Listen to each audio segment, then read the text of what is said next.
తల్లి పిల్లల్ని ఎత్తుకోవడానికని వచ్చింది. అప్పుడు మనం ఏం చేసాం, ఆ తల్లి నుంచి పిల్లల్ని పక్కకి తీసుకెళ్ళిపోయి, వీళ్ళు నీ పిల్లలు కాబట్టి నువ్వు ముట్టుకోవడానికి వీల్లేదు, ఊరికే వాళ్ళని చూస్తూ ఉండు అని చెప్పామనుకో, అప్పుడు ఏమవుతుంది, నీ పిల్లలు సరే వీళ్ళు, కానీ వీళ్ళని నువ్వు ముట్టుకోవడానికి వీల్లేదు, ఎప్పుడైనా కూడా వాళ్ళని చూస్తూ ఉంటే చాలు, అంతే, ముట్టుకోవడానికి వీల్లేదు అని అన్నాం అనుకోండి, అప్పుడు ఏమవుతుంది, అది కుదరదు.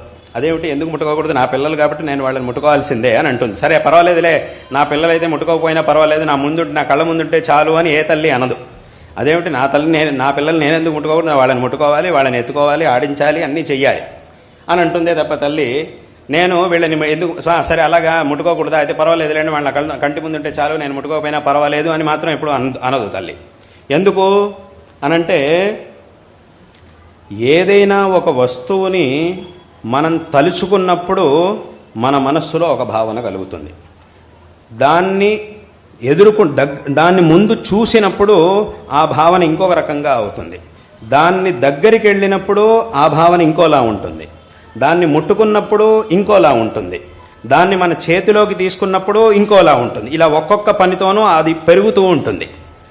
మన మనస్సులో భావన ఇంకా ఇంకా ఇంకా ఇంకా పెరుగుతూ ఉంటుంది. తలుచుకున్నప్పుడు ఉన్నటువంటి భావన కంటే చూసినప్పుడు ఇంకా ఆ భావన ఇంకా ఎక్కువ అవుతుంది. దగ్గరికి వెళ్తున్న కొద్దీ అది ఇంకా ఎక్కువ అవుతుంది. ముట్టుకున్న కొద్దీ అది ఇంకా ఎక్కువ అవుతుంది. అదేవిధంగా ఇంకా దాన్ని ముట్టుకున్నప్పుడు, దాన్ని తీసుకున్నప్పుడు, దాన్ని అనుభవించినప్పుడు ఆ మనస్సులో ఆనందం అదంతా కూడా ఇంకా ఇంకా పెరుగుతూ ఉంటుంది. దుఃఖం కూడా అంతే. ఇది ఆనందమైనా దుఃఖమైనా రెండు ఉంది. మనకి ఇష్టం లేని వస్తువుని ఒకసారి తలుచుకుంటే మనసులో ఒక రకంగా వికారంగా ఉంటుంది. అది మన కంటి ముందు కనపడినప్పుడు, దూరంగా కనపడినా ఒక రకంగా ఉంటుంది. దగ్గరికి వెళ్తే ఇంకోలా ఉంటుంది. ఇంకా దగ్గరికి వెళ్తున్న కొద్దీ ఇంకా ఇంకా మనస్సులో ఒక రకమైనటువంటి ఆ దుఃఖం అనేది ఇంకా పెరుగుతూ ఉంటుంది మనస్సులో. దగ్గరికి వెళ్ళి దాన్ని ముట్టుకోవాల్సి వచ్చింది అన్నప్పుడు ఇంకా భయం ఇంకా ఎక్కువ అవుతుంది మనసులో. భయము, దుఃఖం. అదే ఓ పాము ఉంది, పామును తలుచుకుంటే ఒక రకమైనటువంటి భావన. దాన్ని దూరంగా చూసినప్పుడు అది ఇంకా పెరుగుతుంది. ఇంకా భయము, దుఃఖం ఇంకా పెరుగుతాయి. దాని దగ్గరికి వెళ్తున్న కొద్దీ ఇంకా పెరుగుతుంది. దాన్ని ముట్టుకోవాల్సిన పరిస్థితి వచ్చిందంటే ఇంకా చాలా భయం, దుఃఖాన్ని పెరుగుతూ ఉంటాయి. ఇలా ఒక్కొక్క క్రియని చేయడం వల్ల ఆ మనస్సులో సుఖం కానీ దుఃఖం కానీ రెండూ పెరుగుతూ ఉంటాయి.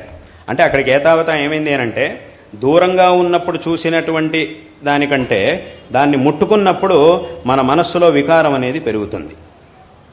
మనం ఇంకో దాన్ని ముట్టుకున్నా, ఇంకో వ్యక్తి వచ్చి మనల్ని ముట్టుకున్నా కూడా, మనం ఇంకో వ్యక్తిని ముట్టుకున్నప్పుడు మనలోనూ మనస్సులో ఆ వికారం అనేది పెరుగుతుంది. ఇంకోళ్ళు వచ్చి మనల్ని ముట్టుకున్నప్పుడు కూడా మనలోనూ ఆ వికారం అనేది పెరుగుతుంది. ఇలా మనస్సులో ఎప్పుడైతే వికార భావన అనేది కలుగుతుందో అప్పుడు మనం చేయవలసినటువంటి పని వైపు దృష్టి తగ్గిపోతూ ఉంటుంది. కాబట్టి ఇప్పుడు మనం భగవంతుణ్ణి ఆరాధించేటప్పుడు, ఏదైనా ధార్మికమైనటువంటి ఆచరణలను చేసేటప్పుడు మనస్సు స్వచ్ఛంగా ఉండాలి, పరిపూర్ణంగా దాని మీద మనకి దృష్టి ఉండాలి. కాబట్టి ఇలాంటప్పుడు ఎవరైనా వచ్చి మనల్ని స్పృశించడం కానీ ఇలాంటిది ఏదైనా చేసినప్పుడు ఏమవుతుందనంటే మన మనస్సు ఒక విధమైనటువంటి వికారాన్ని పొందుతుంది. ఆ వికారాన్ని పొందినప్పుడు ఏముందంటే మనం చేయవలసినటువంటి పని వైపు కొంచెం మన భావన అనేది తగ్గుతుంది, ఆ దృష్టి అనేది తగ్గుతుంది. అంటే ఇప్పుడు కొంతమంది ఉండొచ్చు, చాలా మేధావంతులు, చాలా నిగ్రహం కలిగినటువంటి వాళ్ళు ఉండొచ్చు కొంతమంది. వాళ్ళని ఎవరు ముట్టుకున్నా ఏం చేసినా వాళ్ళ మనస్సుకి ఏ విధమైనటువంటి వికారము కలగకపోవచ్చు. అటువంటి మహాత్ములు చాలామంది ఉంటారు లోకంలో. కానీ అది కొంతమందికి మాత్రమే సాధ్యం అవుతుంది. ఎవరైతే బాగా నిగ్రహం కలిగినటువంటి వాళ్ళు అయ్యారో అలాంటి వాళ్ళకైతే ఏ విధమైనటువంటి వికారం ఉండదు. కానీ అందరూ కూడా అలా నిగ్రహాన్ని కలిగినటువంటి వాళ్ళే అయి ఉంటారు అని చెప్పలేం కదా. సాధన మొత్తం పూర్తయినటువంటి వాళ్ళు ఎవరైతే ఉంటే, సాధనలో చాలా ఉత్కృష్టమైనటువంటి స్థితికి వెళ్ళిన వాళ్ళకైతే ఆ నిగ్రహం అనేది ఉంటుంది. కాబట్టి ఎవరు ముట్టుకున్నా ఎవరు ముట్టుకోకపోయినా వాళ్ళ మనస్సులో, వీళ్ళు ఎవరిని కొళ్ళని ముట్టుకున్నా వాళ్ళు వచ్చి వీళ్ళని ముట్టుకున్నా ఏ విధమైనటువంటి నిగ్రహం వాళ్ళ మనస్సులో ఉండదు. కానీ ఇంకా ఆ సాధకావస్థలో ఉన్నటువంటి వాళ్ళు ఎవరైతే ఉంటారో వాళ్ళ మనస్సులో ఇంకా ఆ వికారం అనేది పెరుగుతూ ఉంటుంది, తగ్గుతూ ఉంటుంది. కాబట్టి అటువంటి వాళ్ళను కనుక ఇప్పుడు ఇలా ఎవరైనా ముట్టుకోవడం కానీ ఇలా ఏదైనా చేసినప్పుడు ఏమవుతుందంటే ఆ మనస్సు వికారాన్ని పొందడం మాత్రమే కాకుండా తర్వాత ఏముంది, ఎవరైనా ముట్టుకున్నారు అన్నప్పుడు దీనివైపు దృష్టి తగ్గిపోయి ఇంక దాని గురించే ఆలోచించడం మొదలెడతారు.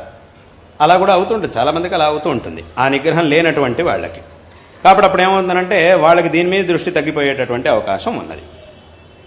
అందుకోసం ఏం చేశారు అనంటే, ఇప్పుడు ఎవరికి నిగ్రహం ఉంది ఎవరికి నిగ్రహం లేదు అనేటటువంటి దాన్ని కనిపెట్టి ఒక్కొక్కళ్ళ దగ్గర ఒక్కొక్క విధంగా చేయడం అనేది సాధ్యం కాదు. కాబట్టి అన్ని చోట్లకి సామాన్య నియమంగా ఇలాగే చెయ్యాలి అని ఒక నియమాన్ని ఏర్పరిచారు. ఇప్పుడు రోడ్డు మీద వెళ్తూ ఉంటాం, ఇటువైపే వెళ్ళాలి, ఇలాగే వెళ్ళాలి అని ఉంటుంది. ఇటువైపు ఎందుకు వెళ్ళాలి, ఇటువైపు వెళ్తే ఏమన్నా అవుతుందా, అందరికీ ఏదో అయిపోతుందనేం లేదు కదా. ఒకవైపు ఇటు ఫలానా వైపు వెళ్ళాలి అని ఉంటుంది, అటువైపు వెళ్లకుండా ఎదురుకుండా వెళ్తే ఏమవుతుంది, అందరికీ వెళ్ళిన ప్రతివాడికి ఏదో వెళ్ళిన వాళ్ళలో చాలా మందికి అయి ఉండొచ్చు, కానీ అలాగని ప్రతివాడికి ఏదో అవుతుంది అనేం లేదు. కానీ ఎవరికి అవుతుంది ఎవరికి అవ్వదు అనేదాన్ని మనం ఎలా చెప్పగలుగుతాం. కొంతమందికి అవుతుంది, కొంతమందికి అవ్వకపోవచ్చు. అందుకోసం ఏం చేశారు అనంటే ఎవరు కూడా వెళ్ళకూడదు, అయ్యేటటువంటి సాధ్యత ఉంది కాబట్టి ఎవరు కూడా ఇటువైపు వెళ్ళకూడదు, ఎవరైనా సరే ఇట్టించే వెళ్ళాలి అని చెప్పేశారు. ఎక్కడైనా కూడా ఇలాగే జరుగుతుంది. ఇప్పుడు ఒక పుట్ట ఉందనుకోండి, ఆ పుట్టలో పాము ఉందో లేదో తెలియదు, ఉండొచ్చు లేకపోవచ్చు. కాబట్టి ఇప్పుడు దాంట్లో వెళ్ళి నేను చేయబెడతాను, ఉందో లేదో తెలియనప్పుడు దాంట్లోకి వెళ్ళి నేను చేయబెడతాను అని అంటే ఏమవుతుంది, నిజంగా లేకపోవచ్చు. నిజంగా ఒకవేళ పాము దాంట్లో లేకపోవచ్చు, లేనప్పుడు నేను దాంట్లో చేయబెడితే నాకేమీ కాదు.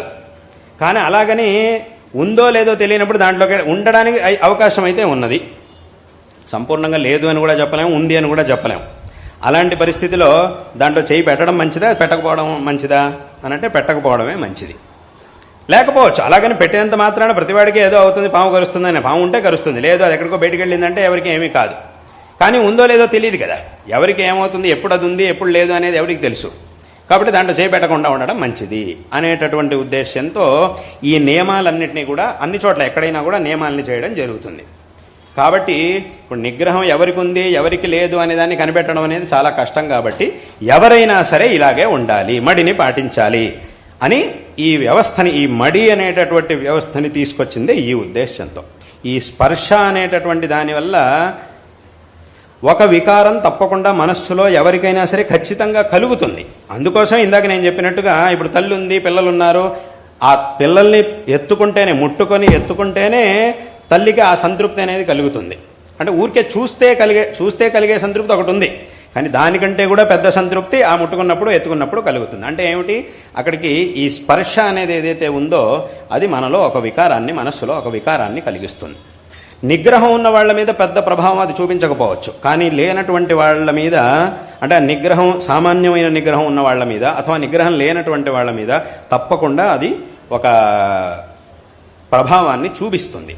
కాబట్టి ఆ ప్రభావం కనుక వాళ్ళ మీద పడింది అని అంటే సరైనటువంటి మార్గంలోంచి తప్పుడు మార్గంలోకి వాళ్ళు జారిపోయేటటువంటి అవకాశం ఉంది. కాబట్టి దానికి అవకాశం ఇవ్వకూడదు అని చెప్పే నియమంగా ఇటువంటి పూజ కానీ, ఆరాధన కానీ, ధర్మానుష్ఠానం కానీ ఏం చెయ్యాలన్నా కూడా మడిని పాటించాలి అని ఒక నియమాన్ని చేసేశారంతే.